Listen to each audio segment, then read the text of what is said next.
헌법재판소의 탄핵 심판 선고 날짜가 이르면 내일 나올 수도 있을 것 같습니다. 만약에 이번 금요일 10일에 선고를 한다고 하면 내일쯤은 날짜를 발표해야 된다는 것이죠. 결론을 최종적으로 내리는 최종 평결은 선고 당일에 이루어질 것 같습니다. 그날 아침 되기까지는 아무도 정확한 결론을 알 수 없다는 얘기입니다. 이번엔 현재 나가 있는 박서경 기자 연결되어 있습니다. 이번 주가 운명의 한 주가 된다고요? 네, 이정미 헌재소장 권한대행 퇴임 날짜가 13일인 만큼 대통령 탄핵 심판 선고는 이르면 10일 이뤄질 가능성이 큽니다. 하지만 이정미 재판관의 퇴임 당일인 13일 선고 가능성도 여전한 것으로 전해지고 있습니다.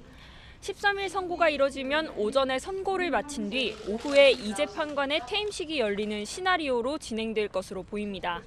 지난 2004년 노무현 대통령 탄핵 심판 당시 최종 변론을 마치고 2주 뒤에 선고를 내렸는데 이번에도 비슷한 절차를 밟을 것으로 보이기 때문입니다.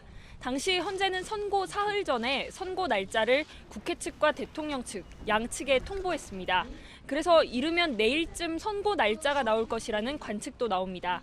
재판관들이 최종적으로 인용이나 기각의 표를 던지는 평결은 선고 당일날 이뤄질 가능성이 있습니다.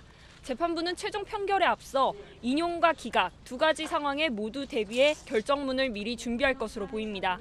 찬성과 반대가 극명하게 갈리는 상황에서 만에 하나 결론이 새어나가면 생길 부작용을 고려한 겁니다. 선고 과정은 이번 탄핵 심판에 온 국민의 관심이 쏠려 있는 만큼 생중계될 예정입니다. 네. 자, 오늘 그래서 헌법재판소 분위기는 어떻습니까? 네, 오늘 헌재 재판관 8명은 모두 오전 9시쯤 출근했습니다. 덤덤한 표정으로 아무 말도 없이 사무실로 올라갔는데요. 보통 재판관 회의는 오전 10시부터 열렸는데 오늘은 오후 3시부터 회의가 열릴 예정입니다.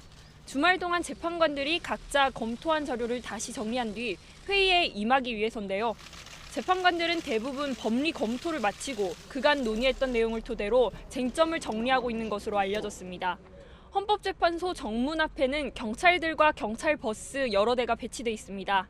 또 출입할 때도 철저하게 신분을 확인하는 등 삼엄한 경비가 펼쳐지고 있습니다. 탄핵 찬반 집회도 열리고 있지만 아직까지 충돌 가능성은 없는 상황입니다. 국회 측과 대통령 측은 최종 변론 이후에도 각자의 의견이 담긴 서면을 계속 제출해 왔는데요.